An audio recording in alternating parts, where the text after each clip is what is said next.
Hello guys and नमस्ते। I hope तपाईँहरू सन्चै हुनुहुन्छ होला भन्ने आशा गरेको छु।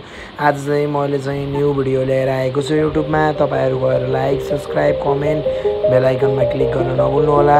हाम्रो चाहिँ सुटिङ भइरहेको छ। उहाँ चाहिँ पवन साथी हुनुहुन्छ। उहाँले चाहिँ हाम्रो रमेश साथीलाई सिकाइरहनु भएको छ यसरी नै गर्नुपर्छ भनेर। हाम्रो चाहिँ प्रदीप साथीलाई चाहिँ हाम्रो राजुजीले सिक ट्याग गराएको छ। हाम्रो चाहिँ यो हाम्रो ब्ल्याक कलर हो। ब्ल्याक कलर हाम्रो उहाँलाई सिक ट्याग गराइदिँदैछौँ। हाम्रो प्रदीपजीको हाम्रो चाहिँ हामीले सिक 8 ट्याग निकालिदिँदैछौँ र आज नै धेरै रमाइलो भइरहेको गाइज होइन। हाम्रो राजुजी चाहिँ हाँस्दै हुनुहुन्छ यो 8 ट्याग देखेर र सबै युट्युब फ्यामिलीहरू चाहिँ खुसी हुन्छन् होला भनिराख्नु भएको छ। रमेशजीले चाहिँ उहाँलाई मिलाइदिँदै हुनुहुन्छ यता भिडियो भनेर। हाम्रो गाइज हाम्रो चाहिँ उहाँ फ्रेन्ड साथी हुनुहुन्छ। अहिले चाहिँ हाम्रो रमाइलो भइरहेको छ, केटाहरू फनी टाइम हाँसिरहेको छ र हाम्रो सुटिङ सुरु भयो। उहाँ चाहिँ पवन साथीले डाइलेक्ट भन्दा बिर्सिराख्नु भएको छ।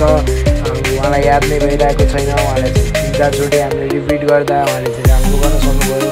र प्रदीप साथी चाहिँ राजेश समाल चाहिँ हे गरेर आफ्नो डाइलेक्ट दिनुभयो र रमेश साथी आउनुभयो। उहाँले चाहिँ आफ्नो माल कितना है भन्ने डाइलेक्ट दिनुभयो होइन। 4जना बसहरू आऊ भन्नुभयो उहाँले चाहिँ होइन। उहाँ चाहिँ धेरै नै राम्रो किनभने कन्टेन्टहरू गर्नुभयो। हामी चाहिँ त्यसपछि तिर्कोली भन्ने गीतमा चाहिँ नाच्यौँ। त्यसपछि हामी चाहिँ राजु साथीको घरतिर लाग्यौँ। राजु साथीको घरतिर गएर अम्बासम्बा झार्यौँ र अम्बा छिलेर अम्बा काटेर खायौँ। अनि धेरै नै रमाइलो भयो गाइज होइन। नेक्स्ट भिडियोमा भेटौँला। ल tata see you bye guys.